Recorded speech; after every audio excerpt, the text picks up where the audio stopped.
It's on. People are finding it. I don't know how to do that. The thumbnail. Yeah, Oh, well, then just leave it as what it is. So it turns out the device that has to be created, there's no pre-creating a live stream anymore from that device. Go figure.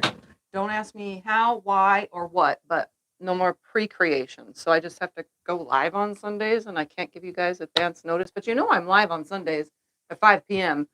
Arizona time, 90% of the time. I don't know why I can't just pre-schedule. I don't know what's happening here.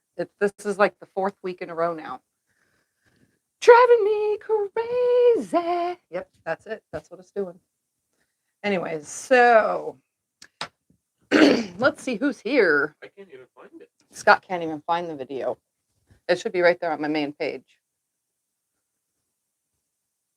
I don't know. We'll see who's here. Dawn, Susan, Rena, Donna, Nancy, Polly, Flicky Chicky, Norma, Tanya, Judy, Cheryl, Susan, Lois, Suzanne, Marie, Beth, Beverly, Irish Sail Lady, and so many more. Hello, everybody. Scott's not in the chat yet because he hasn't found it. So as soon as he does, we'll get to it. I found it. Oh, did it work? Okay. He thinks he found it. And there's no thumbnail for today's picture, but we'll fix it all. We'll fix it. So a couple weeks back, I gotta say more than a couple weeks back, I had a project that my daughter Alexa started, and then I made those half square triangles, and then I set them aside. And like every single week, every single day of my life, I forget. I forget where I put things. I forget what stage I'm in. I forget what I'm doing because it's getting worse. I can't control it. It's getting worse. But I found them. They were half square triangles, and they were browns and blues. So I got all these half square triangles that are 4.5 inches now. And what I'm going to do today is I'm going to throw them like this and hope they stick. Oh, one stuck. Look at that. I thought, you know the YouTube magic where people take their blocks and they throw them on the wall and all of a sudden there's a quilt top made. I can't do that in real life. And neither can anybody because only one block stuck. Oh, and 2 landed in the trash. I didn't even see that. Anyways, so I have all these blocks that are 4.5 inch half square triangles. They all have that same green in the background, and they're all blues and browns. So what I'm going to do is I have 8, 8, 8, 14, and 16 of the rest. So I have like 3 colors that have only 8 of each color, and the rest all have either 14 or 16. And 2 even have 18 in the pile. And what I'm going to do is I'm going to create magic on the wall, because you guys know that you can do so many things with half square triangles. If you were to Google how many different quilts you can make from half square triangles, there's going to be a bazillion that pop up. You can make so many blocks. And we're going to play with blocks just to show you how many things you can do with half square triangles. Right here, right now, in front of your very eyes. The easiest one is a pinwheel. That way, right there. That is easy. Pinwheel blocks. That's one thing you can do with half square triangles. Make a ton of pinwheel blocks, put them all together, whoop, you got a quilt. Then you can make, this one is probably actually the easiest one, a square and a square. Simple as that, right? Let's take 4 more. And then you could make, let's sit right here, put 2 in the middle like this, and then put 2 colors in the middle like this, and do like an hourglass kind of thing. Okay, so there's just 3 traditional blocks. But what if you wanted to use more than 4, and you wanted to say make a block that has a 9 patch? Okay. I don't think there's 9 left of that, so let's take another color that I know that there's probably 9 of. And we're going to make a 9 patch. So you can do, this is probably the easiest thing you can do. Right here. Lay them all the same exact way and create a 9 patch. Just like that. Well, they all face the same way, and then you can rotate them in your quilt tons of different ways. So 9 left of this. 1, 2, 3, 5, 6, 7, 8, 9. All right, let's lay out another block that we can do with a 9 patch with half square triangles. Today's video is sponsored by half square triangles. I'm telling you, you can have so much fun with these things. Let's put 4 like this. I don't even know if I have equal spacing going on here. I probably don't. And then we'll take 1 and go that way. 1 and go this way. How do you keep the bulk down in the center? Press the seam open usually helps with bulk. 1 that goes this way. When you were saying hi to everybody, you didn't say hi to Sue Chevron. To who? Say hi to Sue Chevron. Hi to Sue Chevron. Chevron? Is that what you said? Chevron. Chevron? Hi to Sue Chevron. And then, Kenneth's well, mom. I have no idea which way to put this one because usually you would put a plain block in the center, but you know, you can do something like that. Kenneth's mom. Oh, Kenneth's mom. Yes, Sue. Kenneth's mom. Hello. She emailed us and wanted us to say hi because she's a big fan. And then you can do.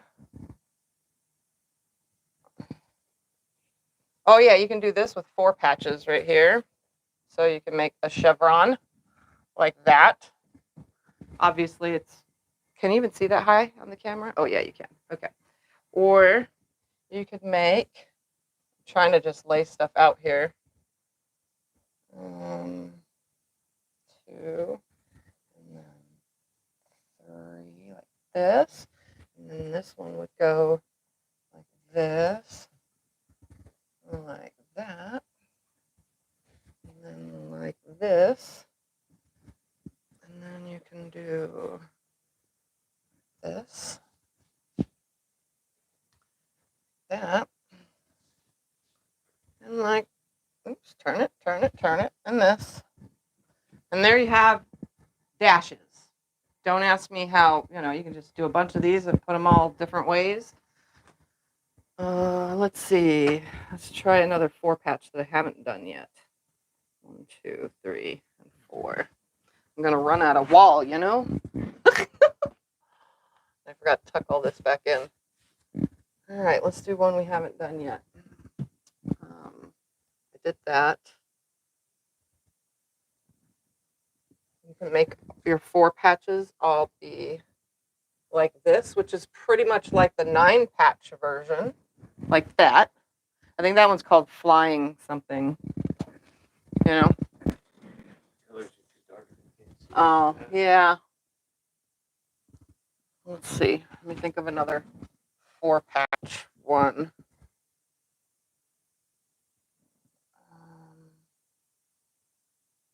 2, and then out,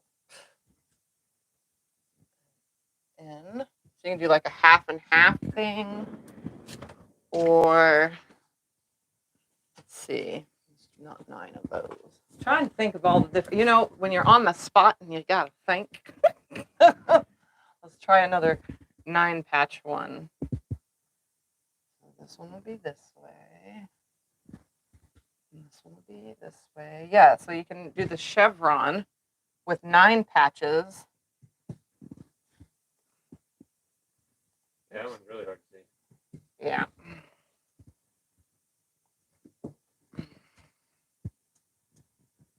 Way. And this way. And this way. So you can do 9 patches with just the chevrons and then hook a bunch of them together over and over again. The sky is the limit. You can do so many things with half square triangles. Yes. And then if you add a solid, so if I remove this and just had a solid piece to go right there, which behind you is a solid piece of the green. Can you grab it real quick? Just one of the squares, just the regular square. Thank you. If you just took and added 1 regular square, then you have a complete block that's something else, so you can do whatever you want, mix and match with your half square triangles with solid fabrics or whatever to have something fun and different. So, but I'm not working with hats because I don't have any more of this fabric. Like I said, my daughter started this a million years ago, and yeah. So there's like one, two, three, four 9 patches, and 1, 2, 3, 4, 5, 6. 1, 2, 3, 4, 5, 6, 9, 4 patch ideas, just with half square triangles. Alrighty, let's clean all this up, and we're gonna lay out a quilt, the whole entire thing though, with all of this. And I'm gonna mix all the colors up and try to make everything equal, you know, because obviously we want it to be equal, blended through, since I don't have so many of certain colors.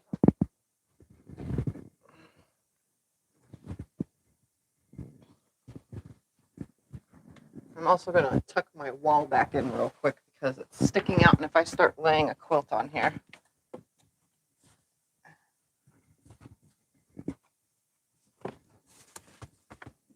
There we go. And I got to tuck this side back in 2 seconds. When I pull big quilts off of it, I always end up untucking it. I probably should just pin it to the wall permanently. All right. Show them these. Put them up there before you start putting other stuff up there. Can we just hold them so that we don't ruin my tucked inness? Oh, okay. Okay, so Well, then, did you want to before I lay this quilt out, I want to show you what I've been up to this week. I know I'm like all over the place. Yeah, you are. But this week, I didn't get very much done at all. I quilted, though, the wall hangings that I made in... Did I do these on Sew Sundays? Yes, I did. I did this like I said I would. I did a meander all over the whole entire thing. And then I did the black binding. I don't even think... Oh, yeah, you can see the whole thing. I did the black binding, which makes it look even more framed. So this is a wall hanging. There is wall hanging hooks on it. I did the thick ones on here so that it can go through a nice curtain rod or just a thick rod. Yeah, so there's 6 hanging hooks on this one. And then the back, I just did a plain gray fabric so you could see my meander all over the whole thing. And then I did add a tag on it. So I did get this done this week. And then I also got the other one done. Like I said, I told you guys, these panels, when you make these window panes, a meander is the best thing for it. It's upside down. I will figure it out. So here is the duck one.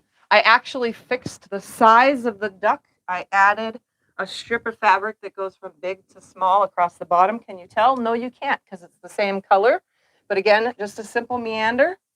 It also has hanging hooks on it. And I framed it obviously with the black binding. And then I also, on this one, I did that same gray, actually loaded them both on the same gray backing fabric. So that way they can hang on a wall or off of a curtain rod or, you know, like I do, dowels. And then the other thing I got done this week and quilted. No, I don't need anyone to hold this one. You guys have never seen me make this, but my friend Becca over at Sew Becca, and if you just type in exclamation Becca while this is live, you can get a link to her YouTube channel, which has links to her website and stuff. But she made a house block a long time ago, and I was like, oh, I'll test it. So I tested this little house block, and for years, it's actually been hanging in the closet because I was going to do something else with it, and then I was going to do something else. And I kept having all these ideas. I never did those ideas. So instead, I just quilted it. So here's the little house block that I did. It's a little, like, I don't know, 23 or something like that inch quilt or something, or 29. I don't remember. It's something like that. So I did this little thing, and it's all custom quilted. So I did on the roof, you could see that I did roof tiles. In the clouds, I did clouds. And in the flying geese units, I did dot-to-dot quilting on all of those. In the black border, I did this like feather drop thing that I do. The door is cross-hatched. There is a heart in the window, and then I just went around the star. And then you can't see the stitching, but in the wood grain, I just went along the black with black. It's not showing up on the wood grain. Yeah, no. And then this is what the back looks like. You can't really see the quilting on the back. I mean, you kind of can because I changed thread colors 500 times, but this is what I got done this week. And the backing fabric actually goes great because the yellow in it, or the yellowish green, is this color, and then the green and red match. So I called it Holiday House because it's ready for the holidays. So I did that this week. And then I also quilted my unicorn, but I was so excited about that. It's actually hanging in the living room.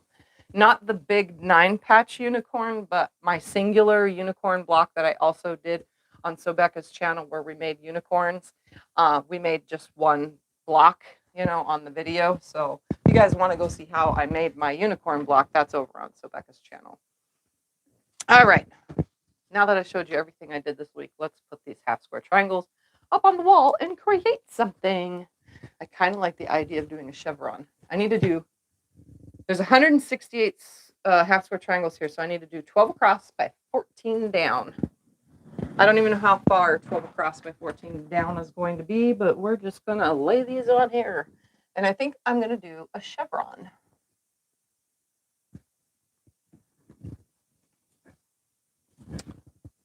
One of these, one of these. Oh, wait. Let's do this kind of chevron. I don't know how far 12 is going to go. 1, 2, 3, 4, 5, 6, 7.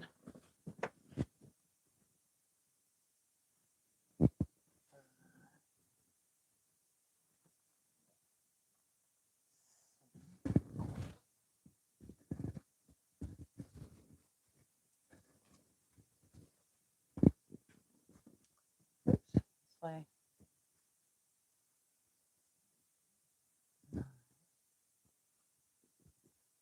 10. All right, 2 more. Right. 1, 2, 3, 4, 5, 6, 7, 8, 9, 10. 2 more. 11 and 12. 11 and 12. Oh, look at that. Perfect. Now, let's go this way. Yep, we're going to do this kind of chevron. Let's do this one. This one. I got to try to grab equally from all this because I don't really have too many choices here. There we go. They like the unicorn you did. Yes. On Becca's channel. Yes, it's quilted, but it's already hanging on the wall in the living room, and I don't really want to go grab it and take it down. We can show them when we're out there. Yeah, next time I'm out in the living room, just remind me to show you my unicorn, and I will. It's literally hanging above the long arm.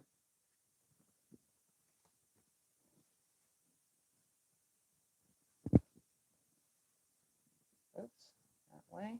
So we're going to go with the chevron, because I always liked the chevron style with half square triangles.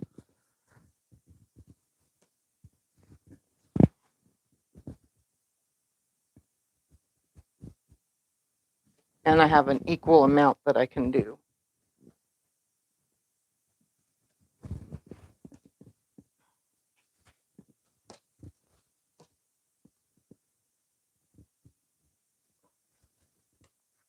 I'm just pre-grabbing them so that all I have to do is lay them out.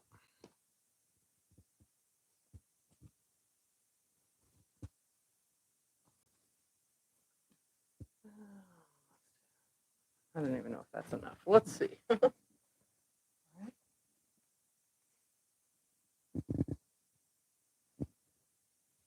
And I probably could just make these into 4 patches, but then I want to make sure that there's no 2 same colors next to each other. So that's why I'm just putting it on the wall instead.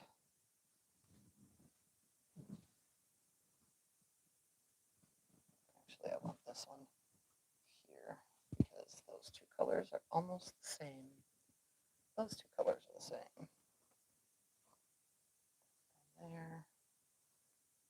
There. Let's grab a light one. How big are your half square triangles? My half square triangles are 4.5 inches.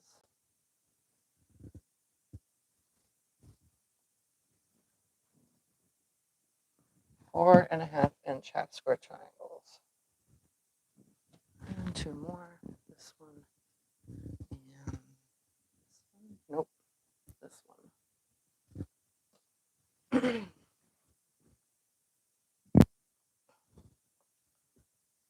right, so there's 3 rows. Let's start from the beginning again. Are you gonna do the double wedding ring videos? When I get to doing the double wedding rings, yes, I will do those when I get to it.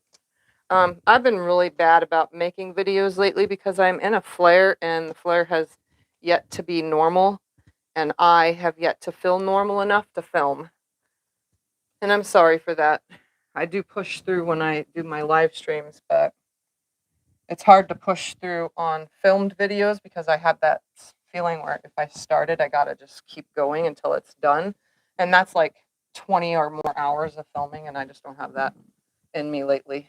What, editing takes a whole And editing takes a long time too. Yeah. I spend a lot of time editing, and I don't, sitting there to edit just drives me nuts too. It's not that I don't want to make these videos for you guys, but like I said, I've been really pooped. This episode is taking a lot out of me. One of these days it'll ease up.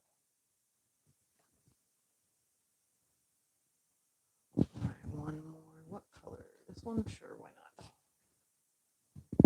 Okay, let's start from the beginning again.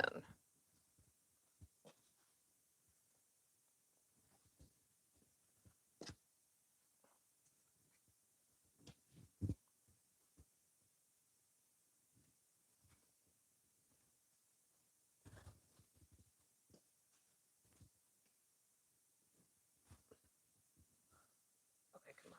Get off of there. Thank you. All right.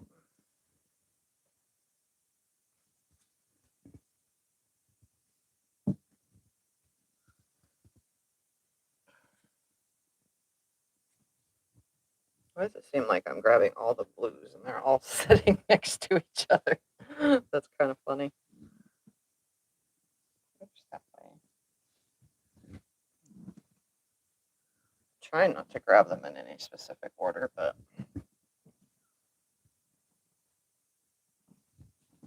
Are you following a pattern? I am just doing a chevron, not following a pattern. I don't need a pattern for stuff like this because I've done it several times.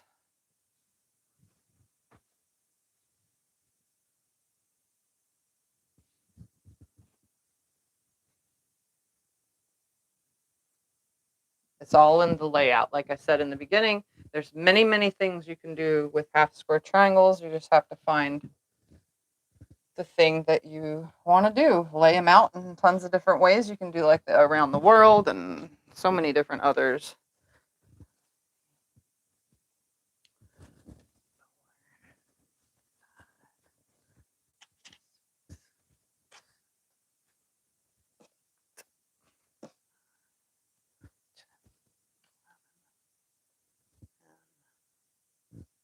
$12. Okay. Let's go again.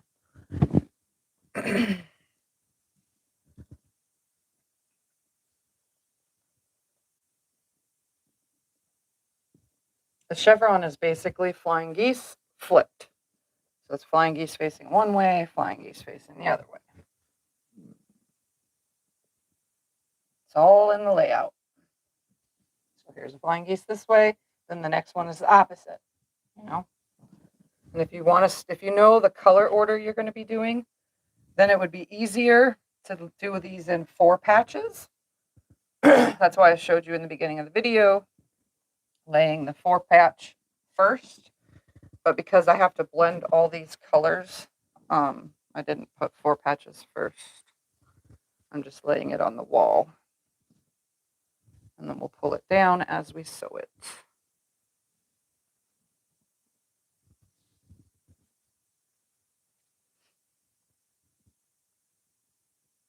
Oops. Paying attention.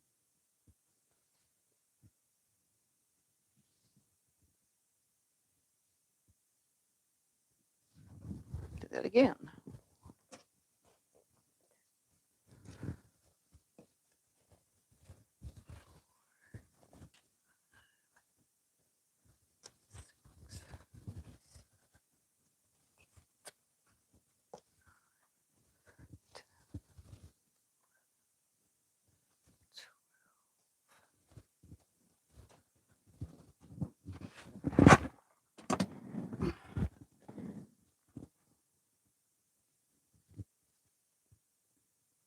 This is the fun part, just laying them out, honestly.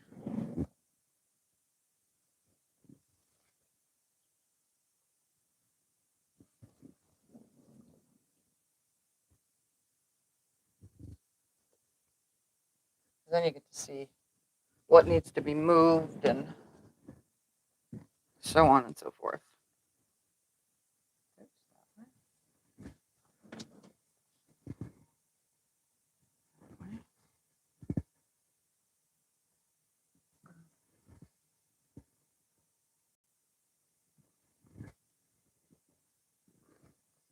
One, two, three, four, five, six, seven. All right, let's go with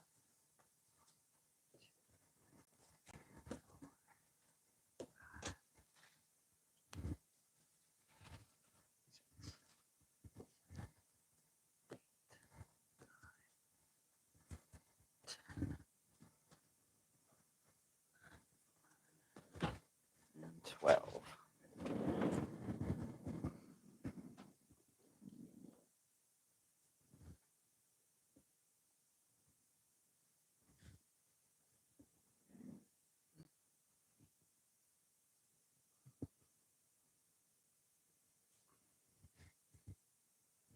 See, you can tell I'm already mixing them up as I go to make sure that they're not laying exactly, next to each other of the same color.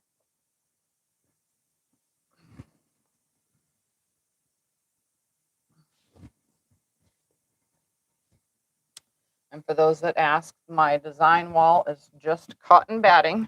Everything sticks to it and has for, it's been up here for over a year and I still haven't had any issues with just my cotton batting on the wall.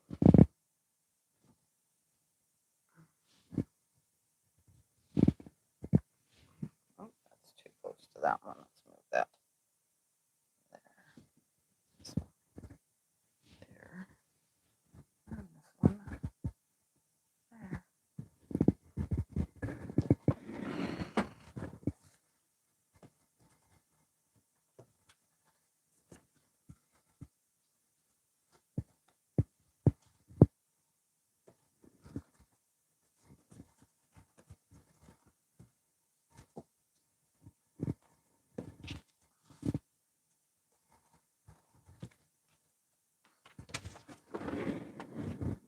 Back to the beginning again.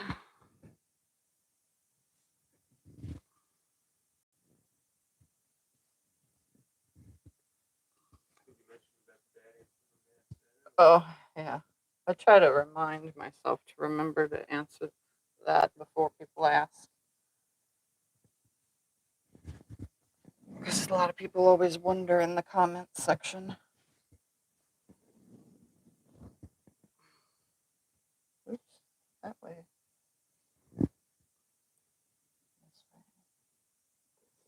I think it looks really cool, the chevron.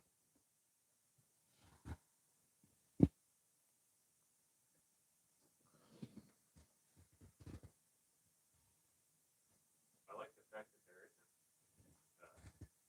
real, it's just sort of all over-colored design. Yeah. Yep, I like scrappy. So this is like perfect. I mean, yeah, there is chevrons in it. I can see them, but the colors are all mismatched. They're not like, Yeah, the colors are mixed up, which makes it wonky looking in a way. I like it. I like it.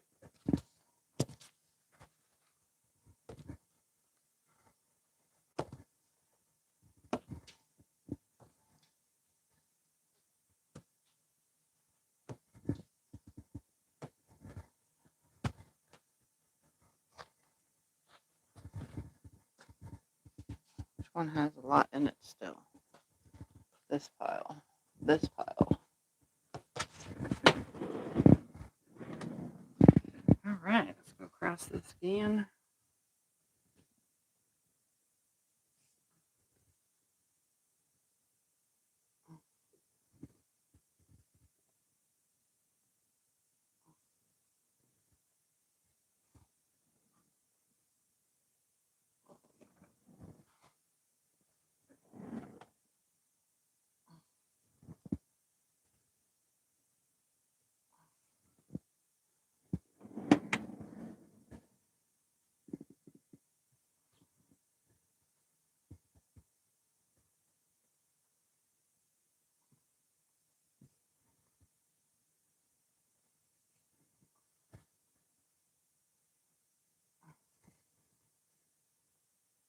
And then when I'm ready, I'll pick these up as rows and then sew the rows together.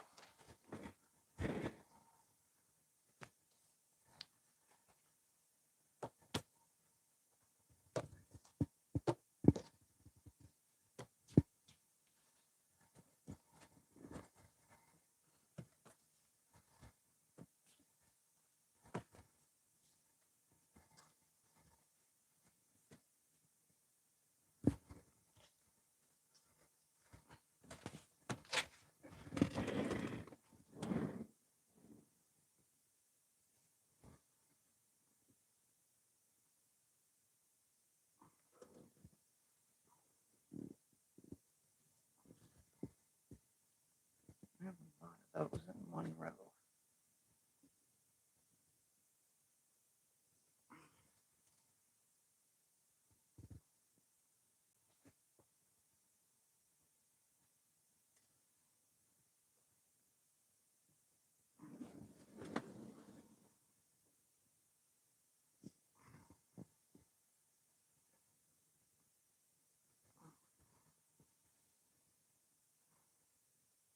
And before you ask, I have no idea what size this is going to be.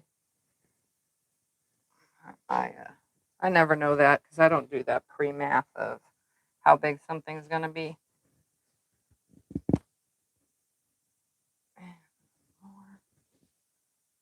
Now I could actually go to the top. 1, 2, 3, 4, 5, 6, 7, 8, 9, 10, 11, 12, 13, 14, 19. 3 more rows. So I think I'm going to do up to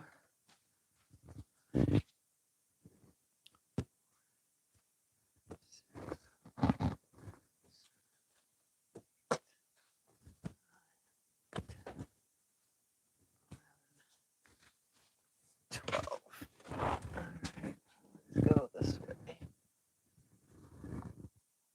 Up here more because, or else I'm just leaning too much down.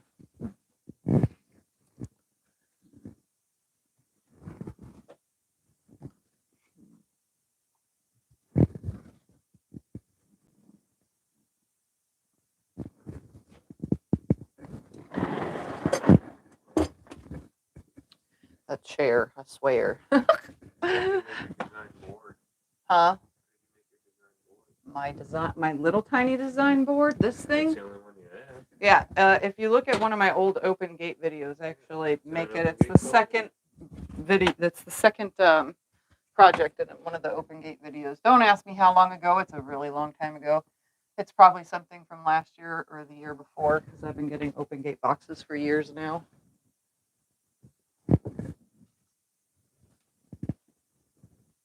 Oops, that way. Let's put that this end. There's that color.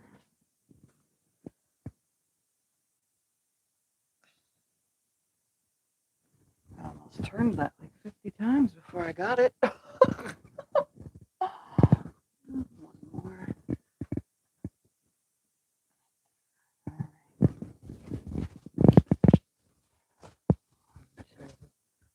Three, 4, 5, 6, 7, 8, 9, 10. There's 10 there. 1, 2, 3, 4, 5, 6, 7, 8, 9, 10, 11, 11, 12, and 12. All right. Let's go again. Up here. I have a Juki TL 2010Q. I love it, but I also own a Juki DU 1181N. That is an industrial, and it's a walking foot machine, so it's meant for bags and so on and so forth. Scott put links in. And then I also own a Juki HZL F600. I like that one because it has all the decorative stitches and it has zigzag and all that stuff that I need when I need a zigzag machine. You use this one the most, But I use the TL2010Q so much that I own 2 of them. One is for when I have company over and they love it, and the other is my always machine. Or if I ever need to do 2 things at once, and have one machine running, sewing one thing and another machine sewing another thing, I guess. I don't know. I don't know if I want to ever do that. Honestly, that would just be too busy for me.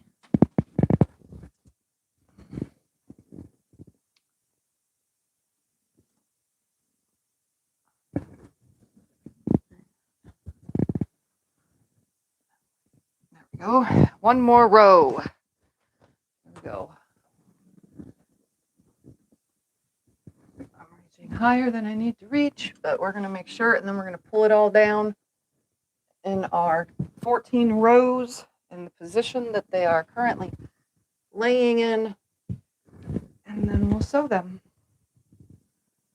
And it should go pretty quick. I could also probably chain piece the whole thing, but I don't want to get mixed up. And sometimes the long, what is it called? Web piecing. I've shown you guys how to web piece. Sometimes the long, big web piecing like this actually gets really tangled up, and it's a hassle. So I don't really web piece when they're this big. They do on smaller projects, though. If I was using like 2-inch squares or something.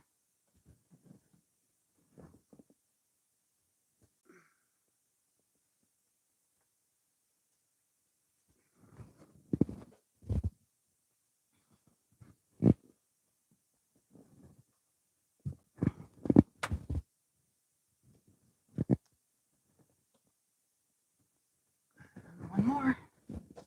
All my pieces are on the wall. Can they see this whole thing? Almost. All right, so now I need to take it down and start sewing it. But before I do, let's make myself have a 1/4-inch seam because I was sewing other things. I don't have the right stitch length. Do you ever use poly cotton blend for bags? Poly cotton blend for bags? Yeah, I use some poly cotton blends for lining. I use it as lining. It works great for lining. I don't always use it for lining, but it works great for lining. All right, what I'm going to do, open these. That way I keep my rows together. Because I'm going to take the whole thing off the wall. But first, we're going to find all my numbers, 1 through 14. Oh, you're using the numbered one. Yeah, that way I can clip the whole row. So there's 2. I'm going to try to keep it all together in the way I need to sew it. Using my, there's number 1, there's number 2, now we need 3, I need 4. Where's 4? Do I not see it? 4. Where'd it go? 4. I am number 4. Okay. 4, 5. You need a hand. 6. No, I got it. I'm good 7, with numbers. 8. I can see up close better than you. 9, 10, 11, 12. That's 14, 12, and I need 13. That's it. 13 and 14. All right. I got all my numbers out.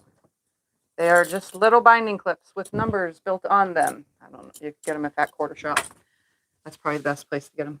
All right. I'm going to start by pulling row 1 down, 2, 3, 4. I just took all that time to put it all up there, but now I'm going to take the time to take it all down. And for that, I need to take a breath and take a deep breath and some water. Do you have a video that shows cutting fabric without getting elbows in fabric? Yes, I have a video on how to cut fabric straight. The video is called How to Cut Fabric Straight. I'm pretty sure. It says it on the title in the thing, in the picture. I remember making that one. All right, here we go. Not move. Actually, first let's look over it. Make sure all the colors are distributed properly. Are they distributed good, Scotty? There's a little bit of everything everywhere. Seems like these are kind of really close here, huh? Let's take this guy over here. Swap him I don't know. I'm not doing colors like you. over here. Okay. Okay, Looks cool. hold on. I just need to make sure that they're It's like a spread design, but yet equally. not a design. Yes, it's a design, but not a design. Just making sure I don't need to move anything. All my chevrons are going proper. I always look, and I almost forgot to, but then I would have sewed it together and went, oh, man. Okay, those are going up now. Those are going up now. Okay, there we go. We're going to keep them in the order in which I have laid them. And we're going to put a little clip on the top part as if that's my row 1 and that's the direction I am sewing them. So I'm not going to flip or move anything. This is row 1. All right, let's take the whole thing down.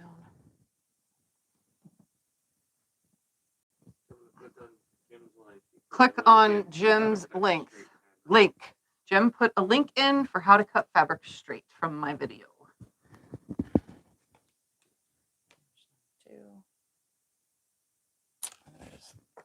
This. All right, let's take down number 3. I think the takedown is faster than the put up. My goodness.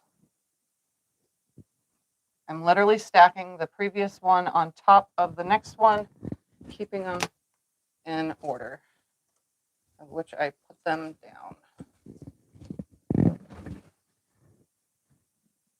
way when I sew them, they stay in that order for probably not get mixed up as best as I possibly can do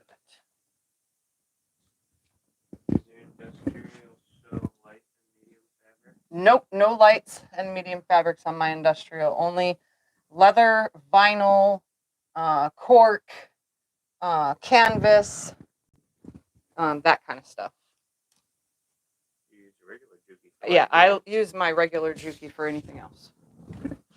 I make cloth bags, with regular quilting cotton, all on my regular Juki. The TL2010Q, the one in front of you.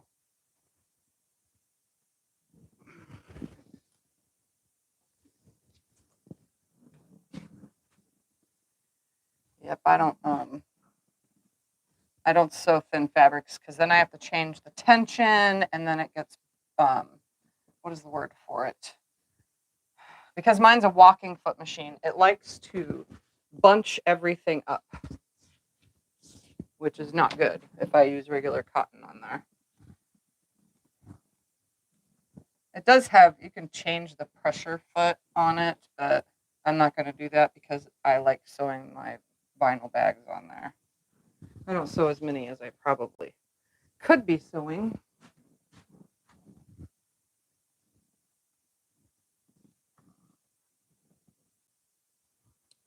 Definitely getting my steps in for today, and I'm going to be regretting it later.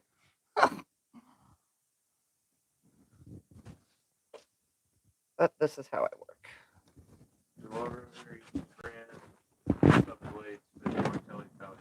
Yeah, the Martelli cutter should fit all of them, but I do have to warn you, there are some rotary blades that are sold on Amazon and eBay that they'll sell you like a 10-pack for like $14.99.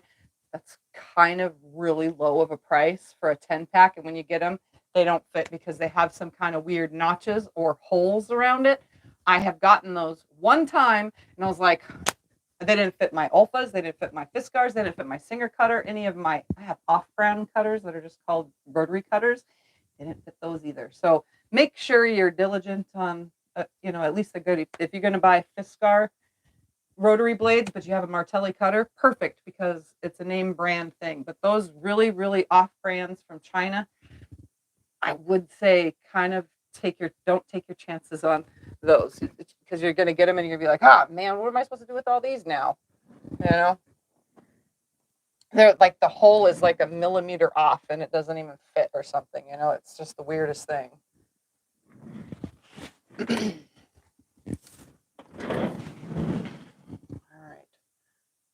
down to the bottom, and when I do, we can start sewing. I'm also still using up other color bobbins, so my top thread and bobbin thread are going to be totally different, because guess what? I don't care. It's the inside of the quilt. Who's going to see that?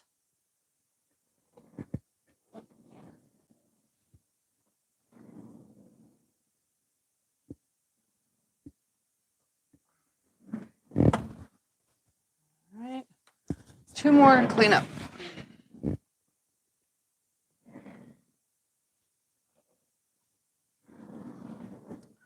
Someone asked me a couple weeks ago in a comment that, well, they didn't ask me, they told me, I like your idea of how you have your desk situated with your wall.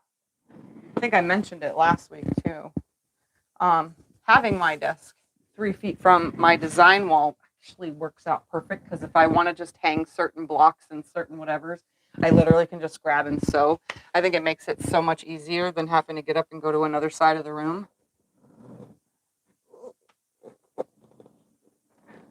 Plus, because I'm on video, it makes it easier. If I had to move the camera constantly to go to another side of the room to put quilts together for you guys, I think I would go crazy insane.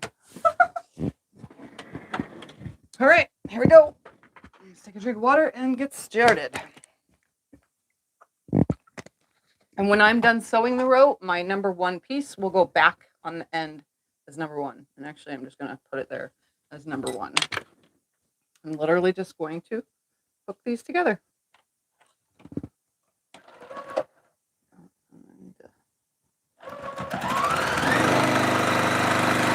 Sew it, cut thread, open it, sew the next one on. I have no seams to nest that you should, but I'm not going to, because they are all pressed towards that background color. So I'm just sewing them that way. So there'll be a little bit of a bulk in the seam, but guess what? I don't care, because they don't match up to the next one. So should be good.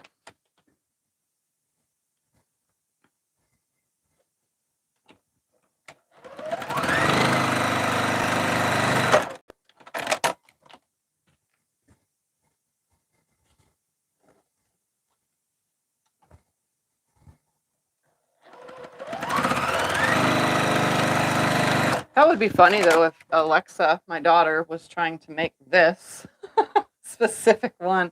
I wonder if she sees this video and goes, Mom, that's what I was going to make with that fabric. She watches your video. I think you're good. Obviously, to this day, I have forgot to ask her, hey, you know that fabric that you left? Do you know what you were doing with it? Because I keep forgetting when I put it aside. Like, oh, yeah, where did that go? I asked Scott, I was like, you know those pink background, what are they called? Pinwheels that I did, the Missouri Star pinwheels. And I did those on a bunch of random Sundays. Well, I made those blocks. I remember finishing those blocks. I thought I finished the whole quilt. So I asked Scott, I was like, where's that project? That's what I want to do today, this Sunday, right now. I was like, I want to do that pink quilt. Where is that? I don't know. Let's look for it.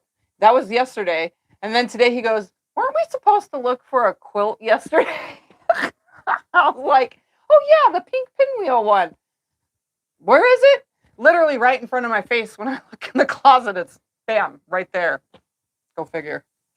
But we dug for over an hour in my fabric room. I do not have any fabric that really goes with it to do sashing and borders. So We tried, though. we tried, or else that would have been today's finish up project. But instead I just said, well, where's that other one that I started? And I found this one.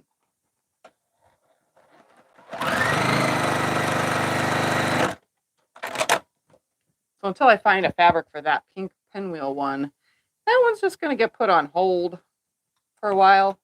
They're hanging right there, so I'll remember to keep on a lookout for a specific fabric that goes good with all of those.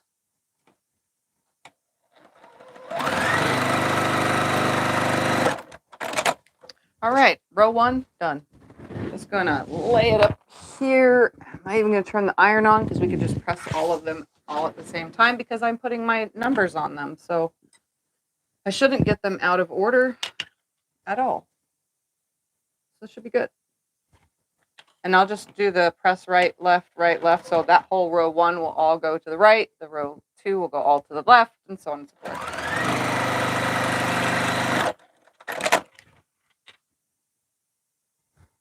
Which makes it a little easy to put together.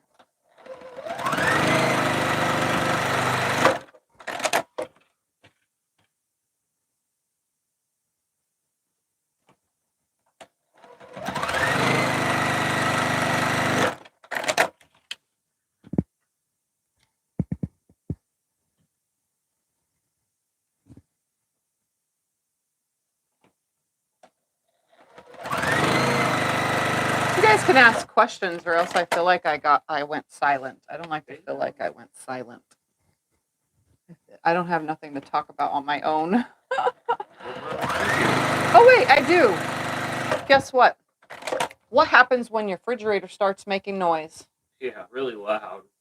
You need to get a new one. Tell 'em that. So, about almost a month ago, Scott and I were in the room watching a movie, and because that's, I got that bed now that goes up and down, so it's like sitting in a recliner, a giant recliner. So we're sitting there watching a movie, and we hear this sound. It's usually Thumper that makes these stupid, weird sounds, like getting into something or jumping down. And so we heard a weird sound. We searched the whole house, thinking, okay, where did the sound come from? Well, it didn't come from Thumper. He was asleep in his spot. So we just gave up looking, whatever. So we end up looking, nothing in the refrigerator. We've had it where those, what are they called? The bun things, that packages where they explode in the refrigerator, the ones you have to make biscuits. That's the word. We don't have any of those because it's not wintertime. So we couldn't have been any of that. So we're done looking. We go lay back down. And then like a week later, all of a sudden we hear constantly. It's the refrigerator. And then a week later, after it stops, for a little while. And it doesn't happen again. And then like a week later, I come in the house from going outside, and I told Scott, I was like, the refrigerator needs to be replaced because it was making that loud sound again. And it hasn't stopped since. So we decided to take the back off of it. And believe it or not, the fan exploded in there, and it's got dust on it. So obviously exploded like a month ago. And so we had to go down and buy a new refrigerator. Let me tell you guys, you know how hard it is to find a refrigerator these days? Not only price-wise, none are in stock. Like, you can't just go and say, hey, I need this refrigerator. You got it? And no, they don't. They have none of them in stock. They're all on back order. So we've been waiting this whole entire time with a refrigerator that goes the whole time. It's driving us nuts.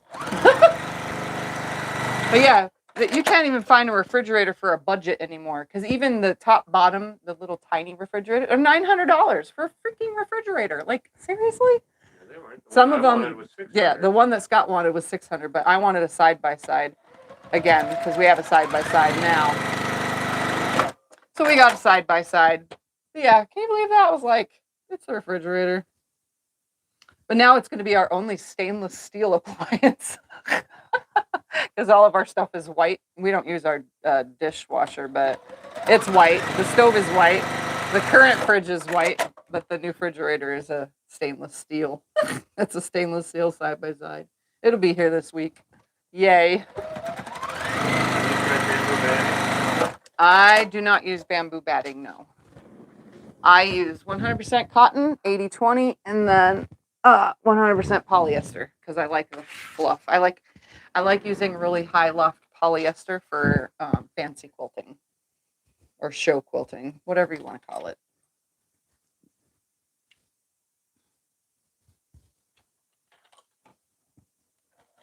Oh, and back to the refrigerator thing. I know you guys probably don't want to do this, but you should definitely pull your refrigerator out at least once a year and clean underneath it. Oh, yeah. Because the amount of dust that builds up, most refrigerators are open under the bottom, so it sucks in that dust, and then that fan gets coated in dust, hair from your head, all that.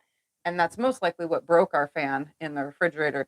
But just know, we did it about once every 3 years we pull it out. But yeah, you should do it once a year because it's disgusting. Behind the refrigerator, I would do behind the stove. I don't know about dishwashers. They're usually hooked in with some bolts, but stoves and refrigerators pull out easily. And if you can't do it, have someone in your family do it for you because it's gross. We clean our ceiling fans twice a year, once at the beginning of the summer and then at the end of the summer because they don't get turned on in the wintertime. And yeah, but our refrigerator, we never thought to, move it all the time. It's a heavy piece of, stuff. It's on wheels, but it's just like your sewing machine. You got to clean it.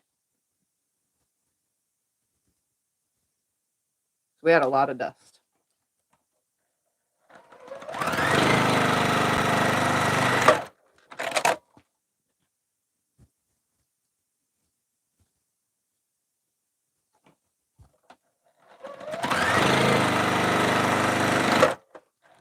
I ever told you how much I love sewing with a knee lift? Could you imagine how much time it would take me if I didn't have a knee lift on this machine? Constantly lift that foot up and reach behind here and do that constantly. I love having a knee lift. How many of you have a machine that has a knee lift on it?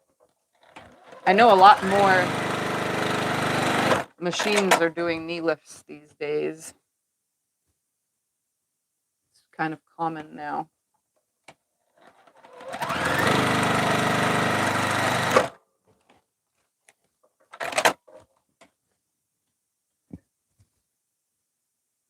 What kind of seam guide do you use?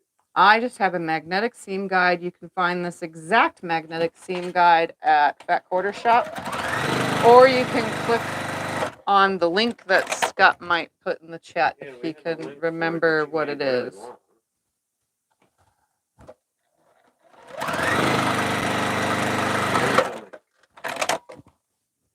Yeah, see, a lot of people have the knee lift. I love it. I think ever since I got this machine and started having a knee lift, I think it has changed my entire process when it comes to making quilts. Oh, and so has the faster machine, because my one brother machine is like ultra supersonic slow. You cut your thread with the knee lift? I cut my thread with the pedal and then lift the knee. I never do it at the same exact time. I cut the thread, then lift the presser foot. I never do it at the same exact time.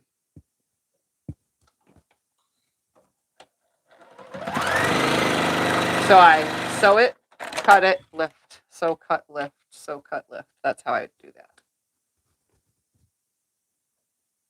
And most of the time it's good. I don't usually have the problem with coming unthreaded, which I did, the last couple weeks. I like whatever. But I cleaned right here, so it shouldn't come unthreaded very often.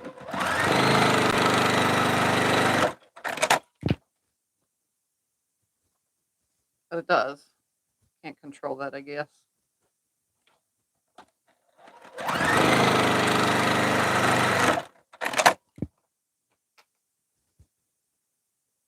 With being short, is it hard to reach with your knee? No, because my desk is short. My desk is only, how tall is my desk? It's like 26 inches or something like that. Oops, 27 inches. So, and that's just a measurement guess. It's like very short.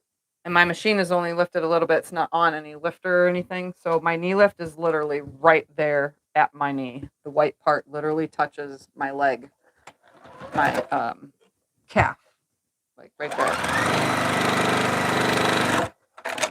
That's, I guess, the advantages of having a smaller desk. The disadvantages are when I want to stand and sew, it's a little bit harder to stand and sew because I have to bend down. Again, shorter desk. So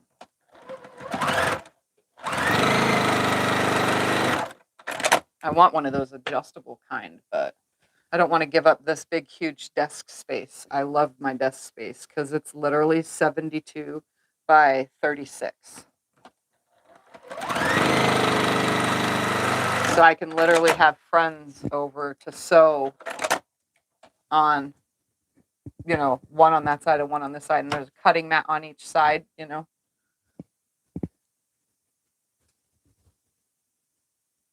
I like that. I like that my whole entire cutting mat is exposed, And my machine fits on one side and that's on the other, and another cutting mat on that side, and all my junk that I need is right there in the corner. And most baby quilts I can literally lay out right here on the desk, which is convenient. Especially like table runners, wall hangings. All right, row 4. Pick up row 5.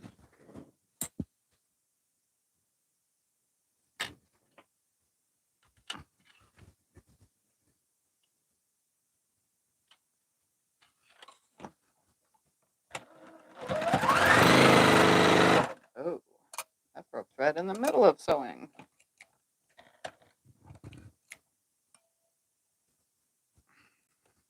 Oh, I see. It's tangled. That's the first tangle in a long time. It's a brand new spool because I needed a new spool on here.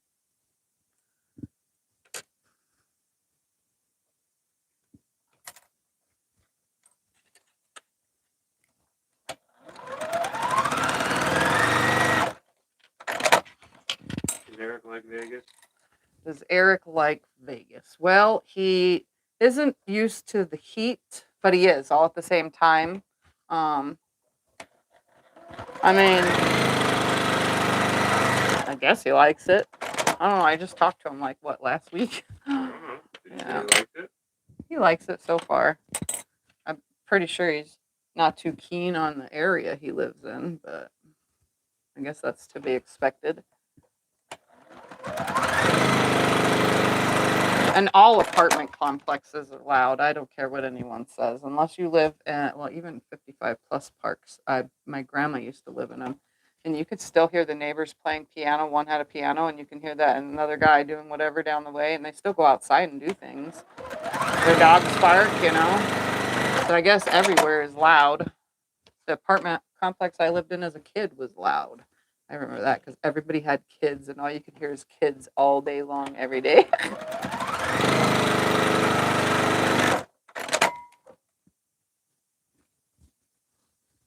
But I'm pretty sure he likes it. And there I go, sewing too fast or something. I talk about it, and then it keeps happening. Go figure. Like, oh, it hasn't broke thread. And look at that, it's breaking thread. Shouldn't talk about it.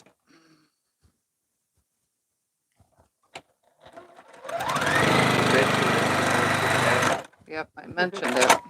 That's what happens when I mention things.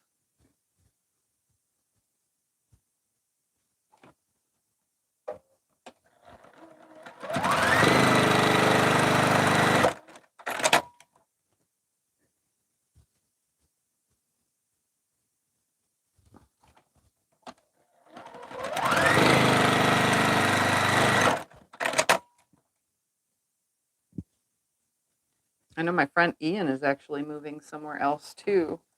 My friend from the off-kilter crafter, Ian, he's been in Texas this whole time, and he's moving to the state of Virginia soon. And we'll see how long he likes, you know, the weather there compared to Texas. That's got to be a lot more humid. Well, no, Texas is probably more humid than Virginia, maybe. They just have a lot more difference in cold. I went to Virginia in the cold, and I didn't like the cold. I don't think I'd like the summer either. I got to find that in between. Why is it breaking in the middle of sewing? It has to. I'm on live stream. That's why. Oh, it's tangled. Hold on, guys.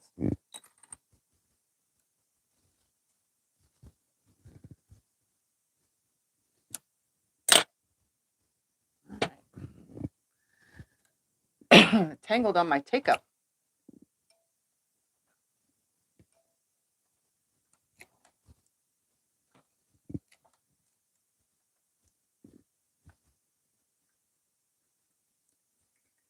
Should probably clean more of the dust that's accumulated from all the binding I did to this week.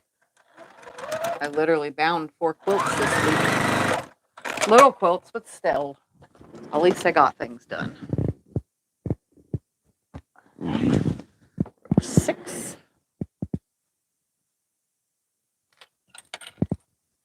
We'll show them again when we're done. Panels and the little wall hang. How about that? Okay.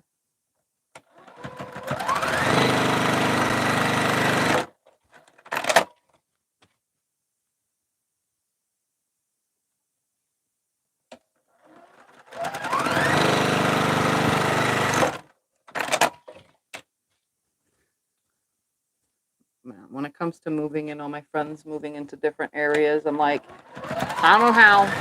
I'm stuck here. I can't live anywhere else. I've tried to live elsewhere. I've been elsewhere. I can't do it. The weather where all y'all live, not for me.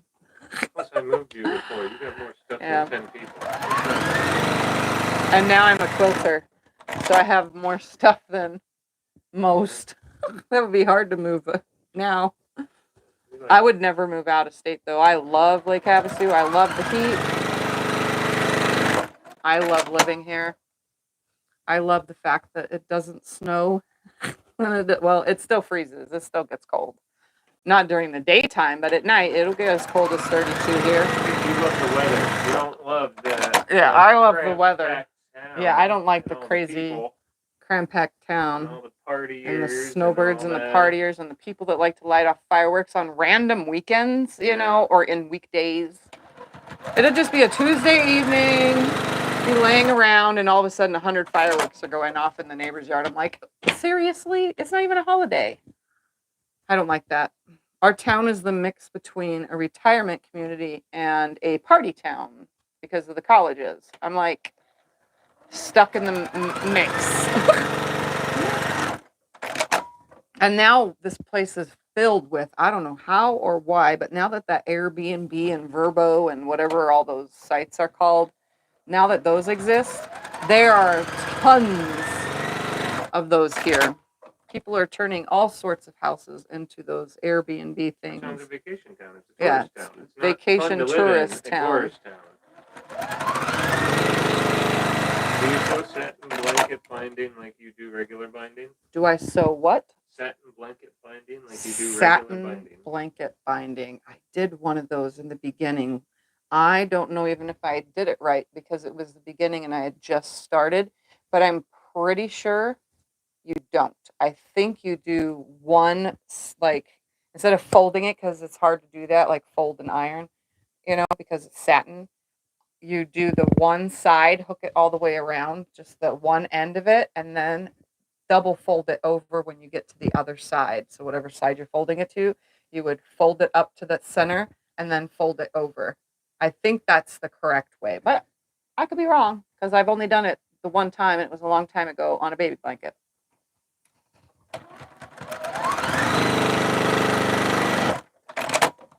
Okay. I'm surprised I still have bobbin left. I barely even rolled a bobbin yesterday when I quilted or did the red on that one quilt. All right, row 7. That gives me 7 more after 7 and 7 is 14.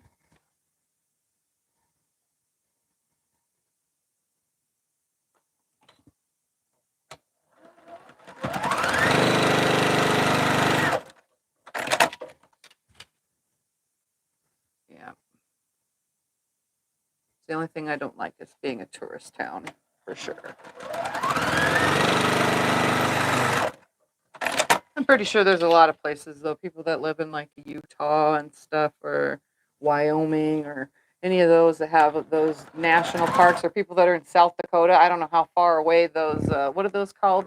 The mountain with the presidents on it. Yeah. I don't know how far away from towns those are, but I've always wanted to see that, and I'm pretty sure that brings a lot of tourists. So if there's a town nearby, I'm pretty sure that brings a lot of tourism. Mount Rushmore, yes. Sorry, the word. It was there. You know what I was talking about. What foot do you use with your 1/4 inch? The foot that I have is the standard foot that comes with the TL 2010Q. It is a 1/4 inch foot, but it's a scant 1/4 inch. So if I was to line my fabric up to the edge of the foot, it would be a scant 1/4 inch. That's why I use the magnetic seam guide, because it needs to go over just a little.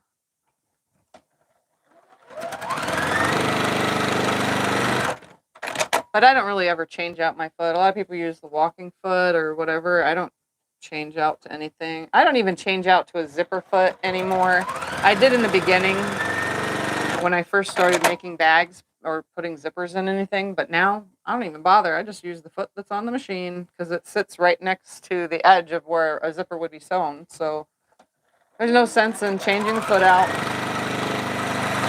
The only time I ever even use my walking foot is if I don't trust it on the project, you know, and I need to be consistent, you know, but I never free motion or regular quilt on this machine anymore. So technically I don't need it as well. But I keep it near me. I also have a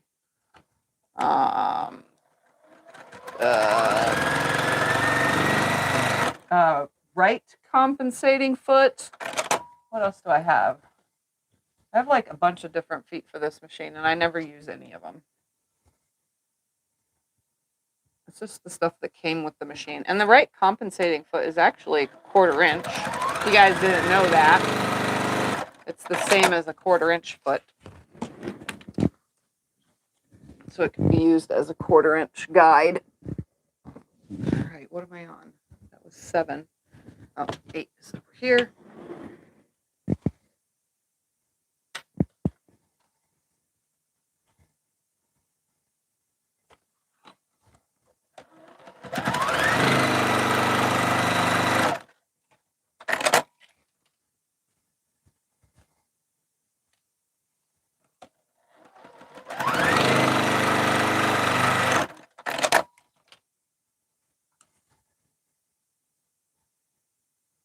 I really am going to have to clean my machine out after this. All this thread breaking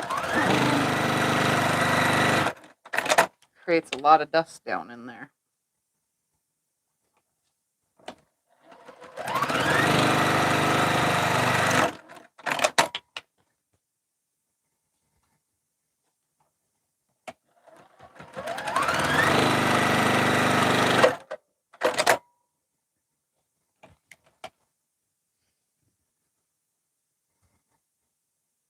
Closest town to Mount Rushmore is a half an hour away. Okay. Yeah. So that is kind of close then. I mean, it means everybody's probably staying in that town if they stay overnight. That brings a lot of tourists. I don't think there's like at Yellowstone National Park, I don't think there's anything close to those. I think those are more on the outskirts. There might be like little gas stations and stuff close by, but those are more for camping. It's a pretty big park. I've never been there. I want to go there.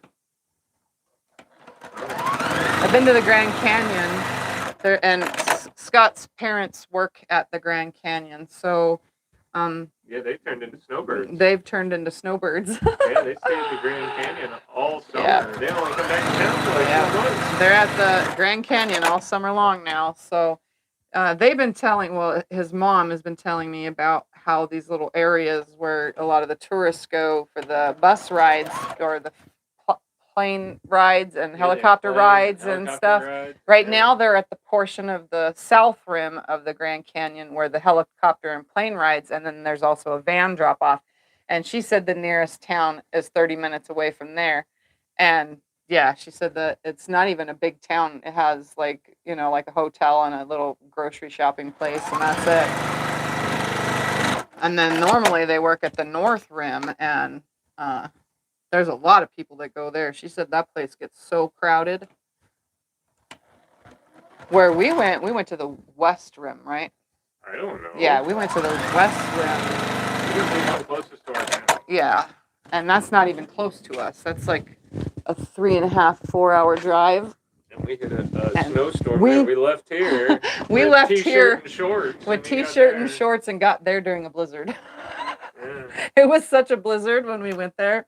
We had the kids with us. It was such a blizzard that I used to have a Suburban, a Chevy Suburban, a truck, whatever you want to call it. Big SUV. A big SUV, a big one, and it was a little bit higher off the ground. My tires were enormous, and they were the metal kind. Surprisingly enough, as they're spinning during this blizzard, they're getting icicles growing on them, and we stopped with icicles like this humongous poking off of my rims. They weren't a foot long. They were long. They were huge. And I even took pictures like, whoa, this is crazy. We couldn't even see a foot in front of us, like literally. I couldn't even see the hood of my vehicle because it was a blizzard.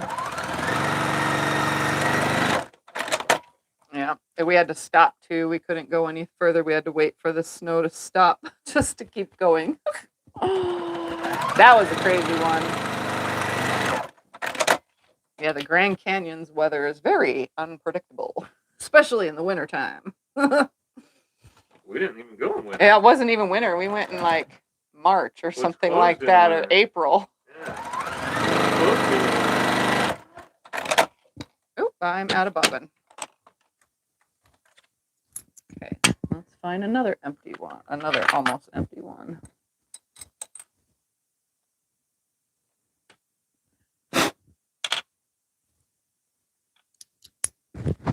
Okay, so I have to do this real quick. You guys want to see this?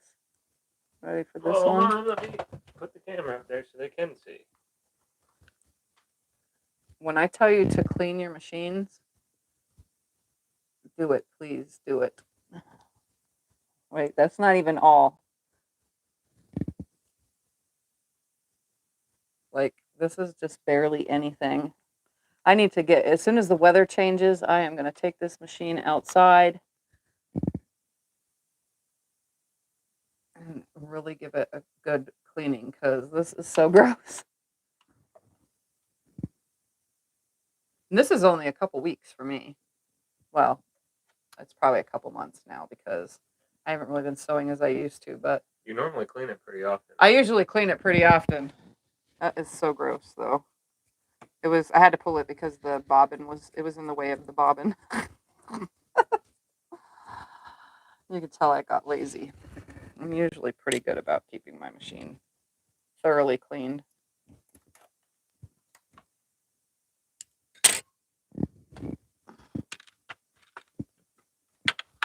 So gross, so gross.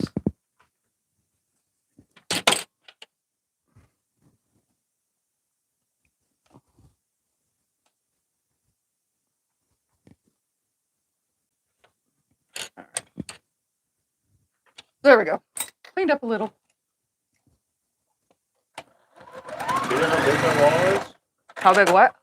Their wall there. The wall in between the two shelves is 72 inches. From the ceiling down, I have no idea.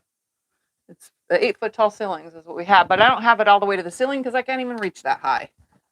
I can't even reach as high as I put I just put the batting high enough to where you guys, when I'm on camera, if we pull the camera back, that you don't see the top of it. It's not even straight. It's a complete funkiness. It's just hanging over some pins that I pinned it up with. How often do I oil it? Well, I just oiled it like 3 days ago. I usually oil it every, couple weeks or every week or sometimes more. Depends on how much I sew. But I just oiled it the other day because I did all the bindings and then I had just done all the other things. I have a hard time remembering. Clean that out too. But yeah, it just got oiled. Somebody said during the live stream a couple weeks ago that my machine kind of sounded a little loud. But also we had a mess up with the microphone. So that could also be why my machine sounded loud. It's because I didn't have the other microphone attached to me. So it's just pulling the actual loud sound of this machine. The Juki is a pretty loud machine on its own. At first, when you first get it, it is so quiet and smooth sounding. But after about 2 or 3 months of use, it gets pretty loud all on its own. It doesn't sound fresh and brand new anymore. And that's with any machine. I don't think there's really a quiet machine out there, honestly. There you go. Are there YouTube videos on how to clean your machine? Yes, I have videos on how I clean my machine. You can literally do it yourself. Well, it also depends. If you have one of those, what is it called? There's a word. Computerized machines, like a computerized sit-down machine that has a nice big screen on it. Do not take those apart on your own. Yes, clean out your little bobbin area because you have a little pop-off thing right here, and you can clean it out. But do not take those apart because those are a bad word to put back together again. If you own the Juki, any of the Juki models, they all have, well, this one I completely take it apart. But even my little brother model, all of these, you can take, there's a compartment on the bottom that you take apart on the machine, and you can access all of underneath there. It's all plastic on that bottom section. The top part is what's metal on these. That whole bottom piece is a big giant plastic cover that keeps the oil on all the mechanics and stuff like that. It keeps it from getting directly onto your desk, so it lands in that little basin. But if you're afraid to take it apart, there is literally a hatch under there. You just pop the hatch off, pop it out of the way, and you can vacuum that whole area out. And with this open, you can vacuum that whole area out. They're really, really, really easy to clean, all of them. But if you have the computerized that has the screen, those ones are harder to take apart, like super harder to take apart. I mean, they come apart, but they're hard. Tell them what your little rubber things are on your bobbin. My little rubber things on my bobbins are little bobbin buddies. Bobbin buddies, I think is what they're called. And those you can buy on Amazon, you can buy them on eBay, you can buy them Fat Quarter Shop, you can buy them on Connecting Threads, you can buy them any one of my affiliate sites. You can find them. They're two different kinds too. There's this kind too. They have a different end. I like these ones the best. These ones are a little bit better. Those ones are they're kind of annoying, but these ones squeeze better, I think, than those. You know, I think they squeeze better. But these are newer. Bobbin buddies. Yeah, but they're bobbin buddies. It keeps them because they're made of silicone. They keep them from vibrating off my desk. Or else if I just put the bobbin directly right here, it vibrates off my desk. Off my machine. Sorry, not my desk. The desk of the machine. How about that? The machine bed. There we go. The hearth space. Whatever you want to call it. All right, that was 9. Oi. Look at myself. All right, let's do 10, 11, 12, 13, and 14. What's that? We're already on row 10. Oops, don't lose the clip. Clip back where it goes. There we go. Yeah, I like my little bobbin buddies. I keep them all. So I have this little tray thing. You can find these at any office supply store. It's a little clear tray. They also work in the desk. So I have a drawer in my desk that has all sorts of stuff in it. But I just keep all the bobbin buddies here. And then when they're hooked with a color, they go on this side. And then when they're empty with bobbins, I just put the bobbin buddies in the empty things. And I have my walking foot over here. A little note thing in case I need it, but technically I just use these to block the light from my machine, which one fell out. It just sits in there. And then the cap for spools. If your spool is a different kind of spool and you need a cap for it, there's a cap. And then all my little cleaning brushes. This little thing, it fits perfectly under here. Right there. And yeah, well, there's a clip under the extension table and it hits that if you have it just right. And then under here I also keep the screwdriver to take the machine parts apart, and then I keep a pair of scissors under here. Anything else that fell, that's why it would be on that side. But no, I have this right here.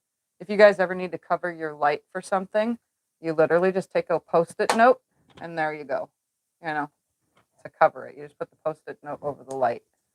I just keep it over here because in case I need to cover the light for a video. But yeah, the little thing, it fits here perfectly. It's good because I just throw the empty ones right inside the thing and grab a new one from the front. Or I let them pile up on the side right here.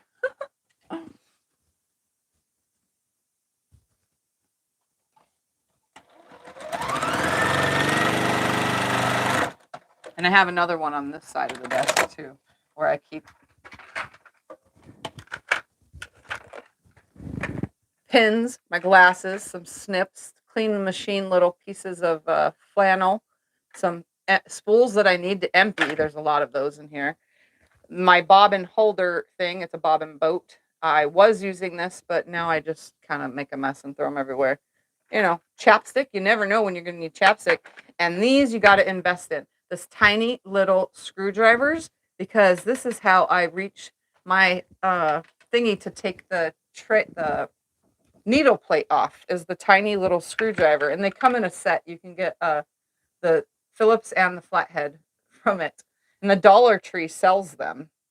And then I also keep a cleaner in here, a needle threader, and a little tiny screwdriver for my a flathead for my bobbin case if I have to change the tension on that.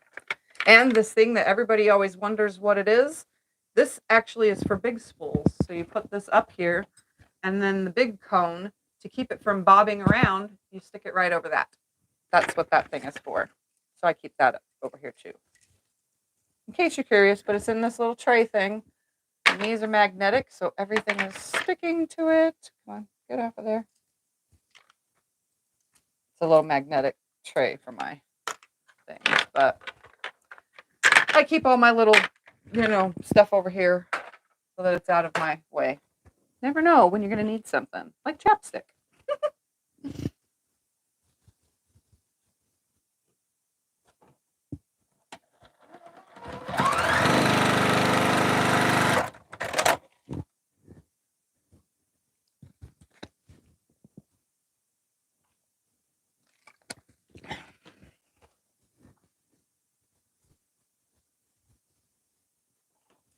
I saw someone said that their long arm actually came with the tiny screwdriver. Mine didn't, and this Juki also was the one that came with this big one. I don't get it. How do you get this off of here with? It's impossible. Like, why did they include this? It does the little side one and the presser foot, but it doesn't take the needle plate off. So why is it there? I don't know. They could have put a smaller one and it would have made things, better. But no, I think they still include that long screwdriver in them. Because when I got this one was the newest version. It still had the long green in it. So yeah. It's good to invest in a little tiny one.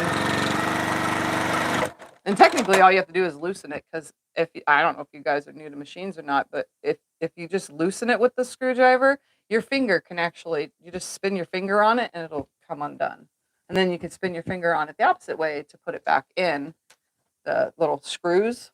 So technically you really only need the screwdriver to loosen it. But if you can't reach it with a long one, obviously you need a short one.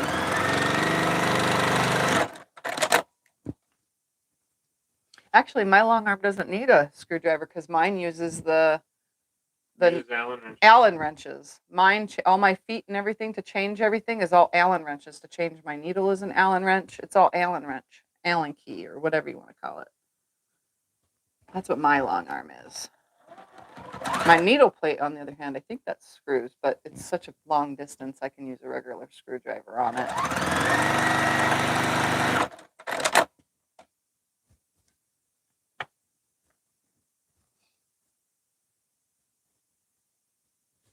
I see, but the old singer. There's a couple of them actually on there.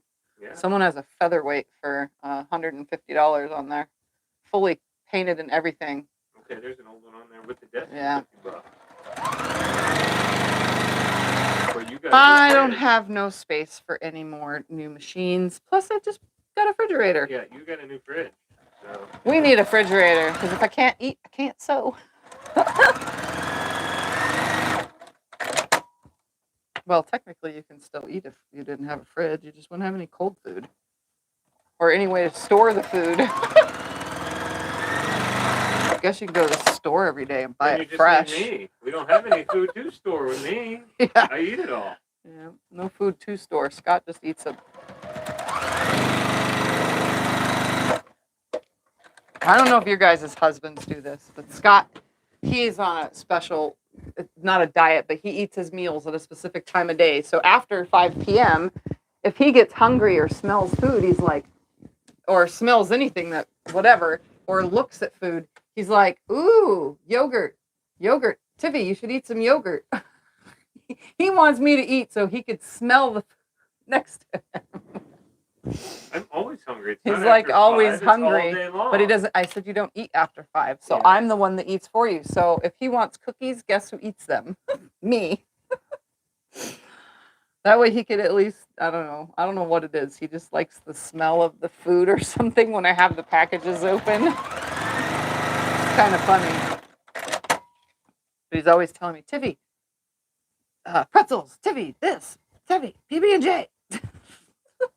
It's kind of funny.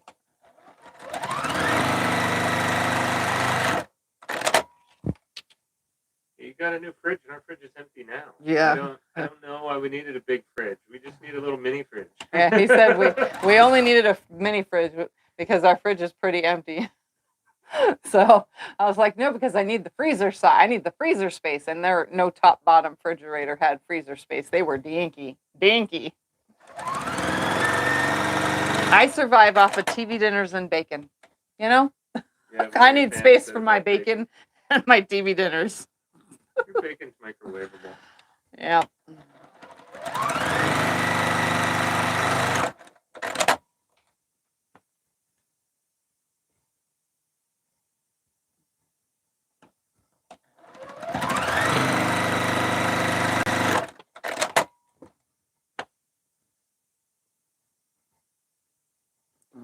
So, speaking of cookies, he bought me some chocolate chip cookies, and I haven't opened them yet. So I might open them tonight and have some chocolate chip cookies. You got yogurt that needs to get eaten. Yogurt and chocolate chip cookies. How about that? That doesn't sound like a good combination. No, eat the yogurt. Eat the yogurt and then the chocolate chip cookies? No, just eat the yogurt. I've been bugging you for days. Cookies don't go in the fridge. Yeah. We're trying to empty the fridge the rest of the way by eating everything in it. So that we don't have to because we have to let everything sit by the time the new one cools down. And the old one, they're hauling out at the same time. So, yeah. We got to make sure that we're not letting food sit out too long.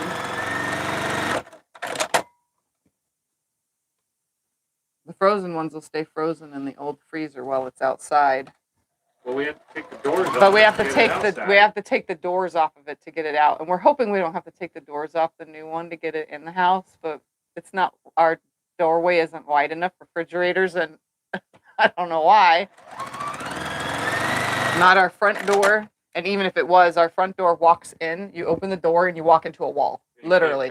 It's not even this much space. You can't even turn. Like it's a tight little space right there. I don't know why they built it that way, but hey, whatever.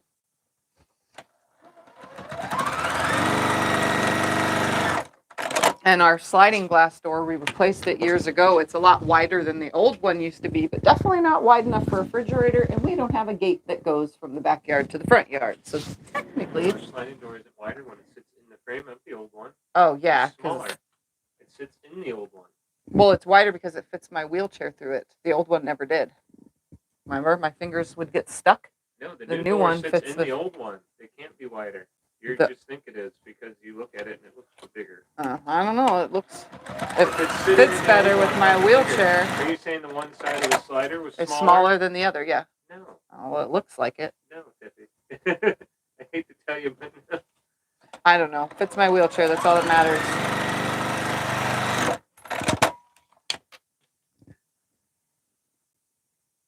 Now that I cleaned all that fuzz out of the machine, it's like floating around right here again. I have to wipe my nose until I clean that out.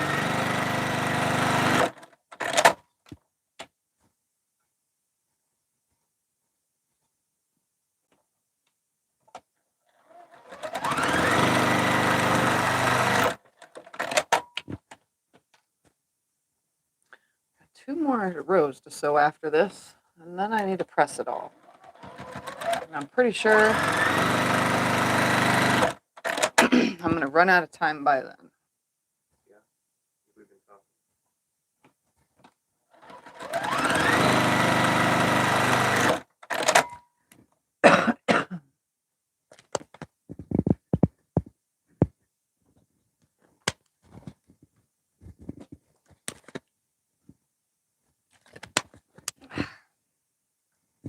Sorry, I drink a lot of water. At least I try to.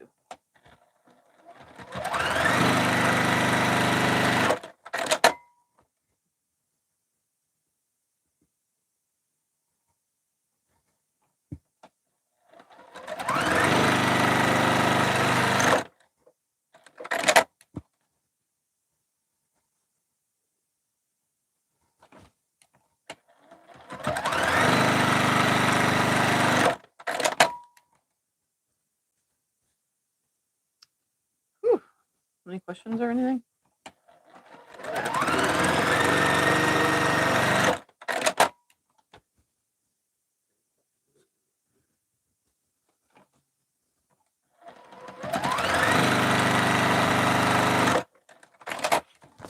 Right, 2 more rows.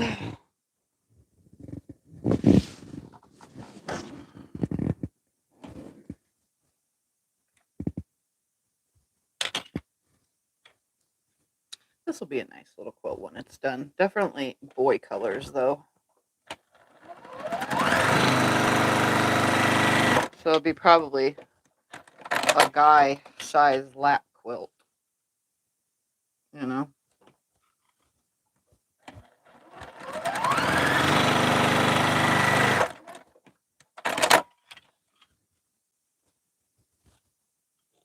Tell me how many stitches are on your long arm. My long arm has billions of stitches. Literally billions. Billions. Lots and lots of stitches.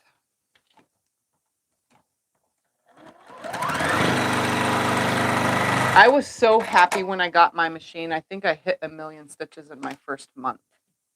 You know?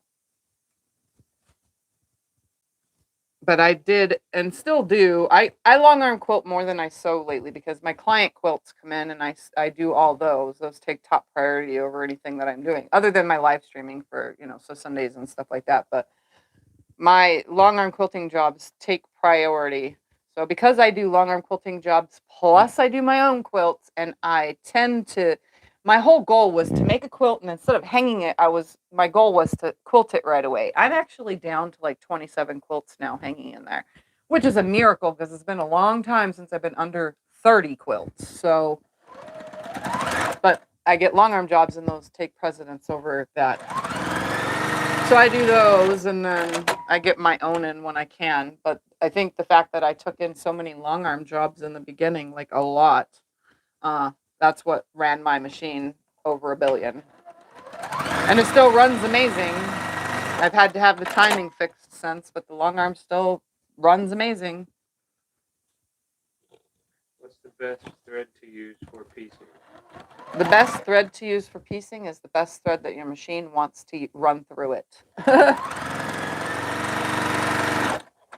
Like my machine here does not like Orfill, like at all.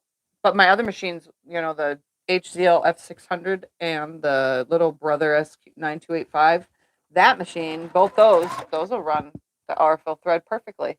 But this one has been picky on all sorts of thread over the years. And Signature, which is these big spools, Signature, which is by oh my god, now I can't even think of the name.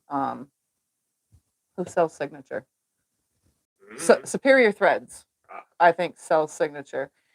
Anyways, Signature thread, and now my newest, which is Essentials thread by the word Connecting Threads. Those have so far been the best. And then I've been able to run, I have so many signatures in here. I have been able to run big spools like this of Orfill. They do sell big, huge spools like this. You can buy these. I can run these through the machine. I think what it is it just doesn't like the tiny spools, like tiny. These things. I don't think my machine, this one specifically, likes any of these small things because it doesn't like this kind or Mettler. Mettler runs through, runs on a little tiny spool. But this machine also does not like my King Tuts. It doesn't like my Sulkies. It doesn't like any of that.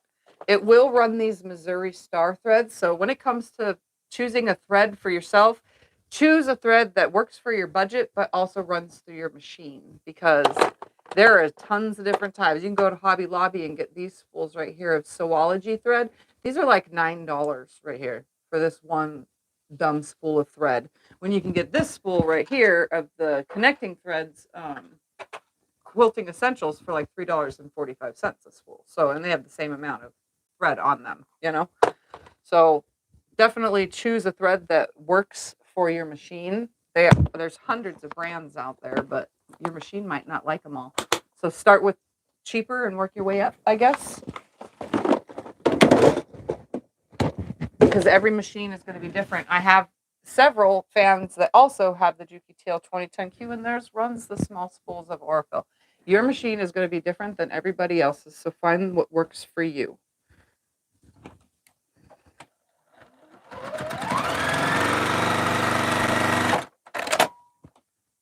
And I sew a lot, so that's why I switched to the Essentials thread. Because I sew so much, and they sell the 10 packs. Oops. Right here. They sell 10 packs of the essential threads for like less than $50 on connecting threads. So you can get a 10 pack, or you can get multiple colors, which are the basic colors like this. You can get the gray, the white, the cream, all this in a pack, brand new packs like this for, oh, I don't remember what it was. It was like $26 or something like that, which is cheaper than one solid spool of Orifel, of the big spools, you know? So choose what works for your machine. Like I said, some people's work with certain threads, some don't. And they're the same exact machine. Don't ask me why. Maybe because our tensions are set differently or something like that, because this machine will run one kind and the other one doesn't. Or that one does and this one doesn't, you know? I do have a friend that has a machine. She tells me all the time that she can't stand it because she has more than one machine. And she has to buy a specific brand for each different machine. None of them run the same thread. So she has to buy a different brand for every machine. I was like, that's expensive. Do you only use 100% cotton thread? Yes, I use 100% cotton thread. Unless I'm doing something specific. If I'm binding a quilt, so say I quilted something on the long arm, and that specific color matches the binding and the backing and the front of the quilt, because I quilted it in it, I will actually bring that polyester thread in here and bind using the glide thread on this Juki and use it for binding. I will do that. So. Because yeah, the King Quilter uses polyester. Yeah, because I use polyester thread on my King Quilter. I don't use cotton on that. It does not. When it comes to being picky, I think the King Quilter that I own is the pickiest machine on thread ever. I think that's more picky than any of these machines. Oh, and the other thread that I cannot run through any of my machines, I have tried on all of them, is that darn clear thread. You know, the invisible thread, the whatever it's called. It does not run through any machine. It gets tangled in the needle or something that just makes a big giant mess, and it gets all tangled up, and then you can't see it, so you can't find it, and you can't find where it's tangled. So watch yourselves with the clear thread. I think that's more for like hand sewing and hiding where your stitches are. I can't run that on the long arm either. The long arm is way too fast for clear invisible thread. That stuff on this, it shredded. It just made a giant mess. On my HCLF 600, it made a mess. It got stuck and tangled down in the bobbin area. I was like, what? What's happening here? Not the bobbin thread, but the actual top clear thread was stuck in the colored bobbin thread. Monofilament? Yeah, monofilament thread. This machine does not like that. I don't know if you guys have a Juki TL2010Q and try to run it, or even the Juki TL18s or the TL15 or the TL whatever number they're on now. Any of these machines that are the Juki ones like this, yeah, I don't think any of you might be able to run the monofilament or clear thread. I just call it clear thread or invisible thread. Those ones are, yeah, that's a hard one to run through any machine, I think. But I do know people buy it to hand bind. The people that stitch their binding it by hand, you know, I know a lot of people that tell me that they use the clear thread to hand bind. What did you call it again? Monofilament, yeah. That they use it for hand binding.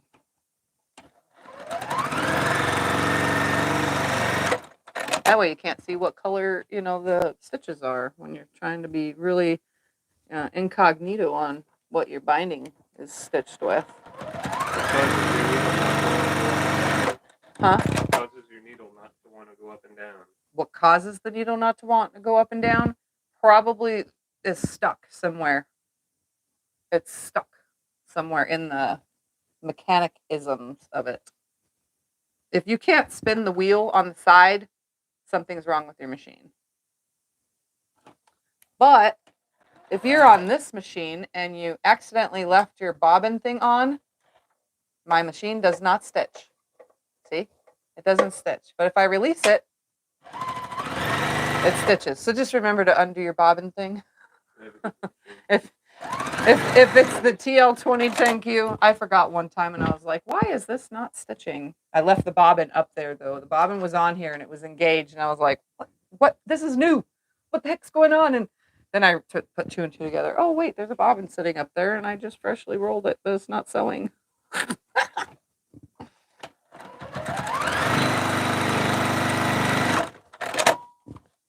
Yeah, this does not wind bobbins and sew at the same time, unfortunately. My embroidery machine winds bobbins while it embroiders at the same time, but the bobbin winder is like super slow, even in the totally highest mode.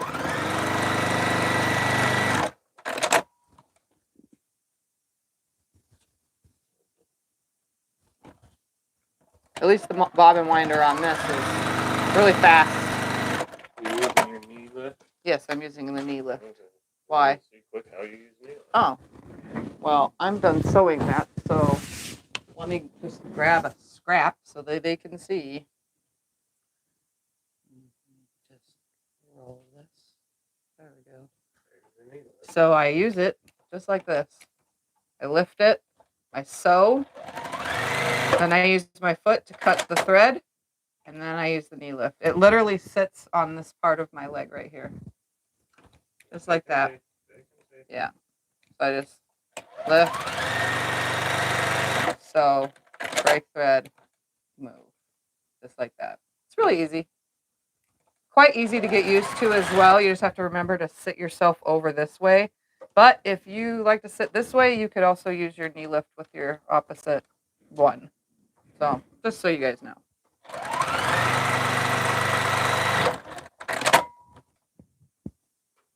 All right, all of my rows are sewn. I have 10 minutes left, but I don't have time for ironing these and sewing the rows together, so I will save that for next Sunday. I know I'm like taking time to do these things, but like I said, I really shouldn't be making quilt tops. I should be finishing them, but I don't have the energy.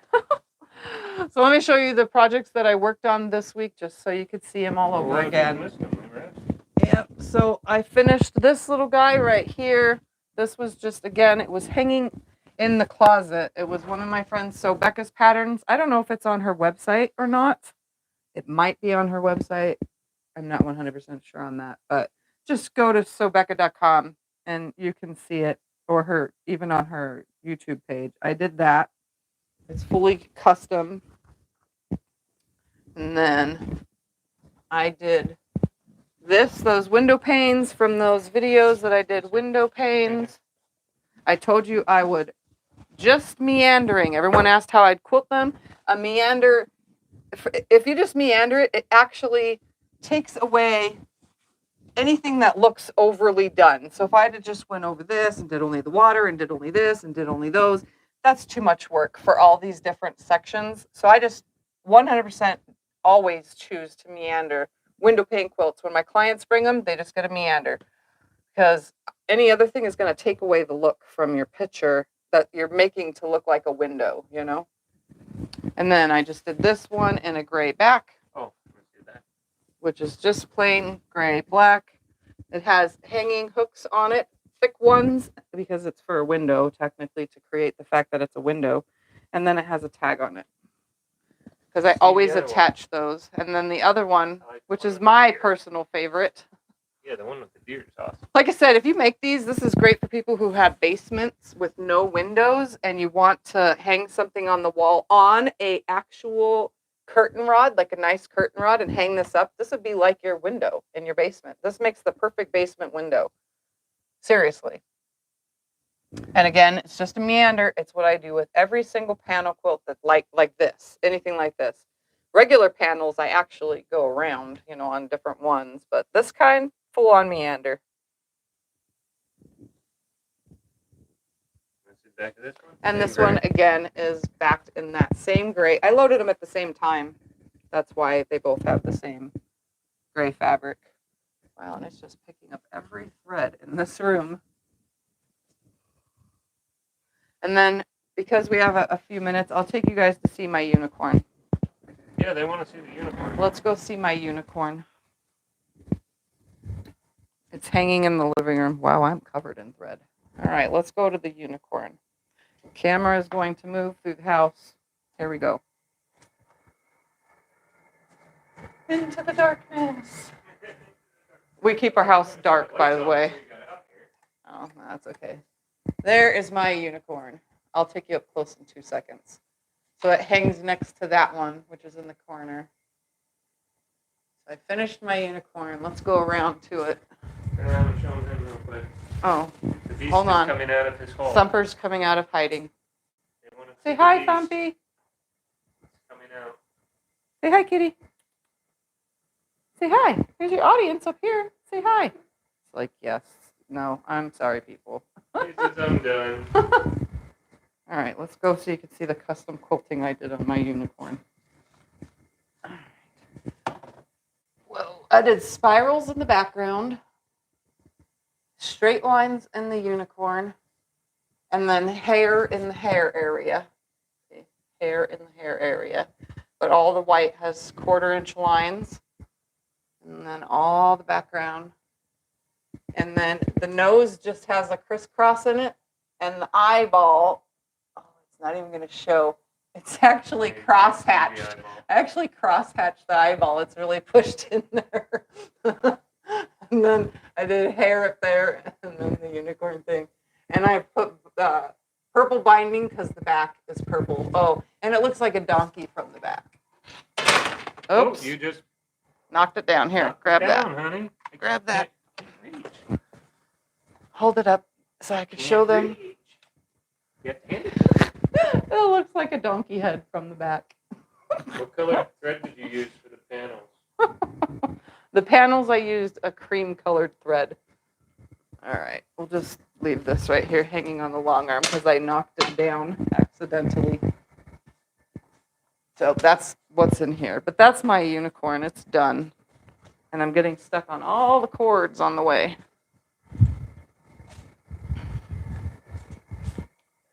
So just so you guys know, this is why I put the hanging hooks on. I'm just going to leave you right here as we get off of today's video. Stay. So I use 1/2-inch dowels. See? So it's a 1/2-inch dowel. Mine are painted black. Dowels usually. In mine black because all of my accents in here are black. All the jukis should come with a knee lift. Yes. And then you can see I just put my things on here. So if I wanted it to lay on a table or something, you just place them down like that. And it still lays flat on the table with those down. Or you can lift them and hang them as if it was a curtain rod or a dowel or whatever. And then they're in these hooks up there. They're clear so you can't see them. But the hooks, the dowels sit in the hooks that are up on the wall. They're clear. Oh, you can see them. There's 2 little hook things that just stick to the wall. They're not hammered or screwed or anything into the wall. So there's that. And there's a kitty cat again. Say hi, Dumper. Say hi.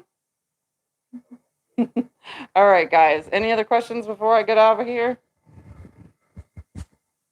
I love my unicorn. Now I got to hang my unicorn back up because it fell. Anyways, thank you guys all for watching. Next week I will finish that. Don't forget, it's Thursday this week is Breakfast at Tiffany's? Yes, the third Thursday of the month. This Thursday is Breakfast at Tiffany's. I have no filmed videos that are going to pop up.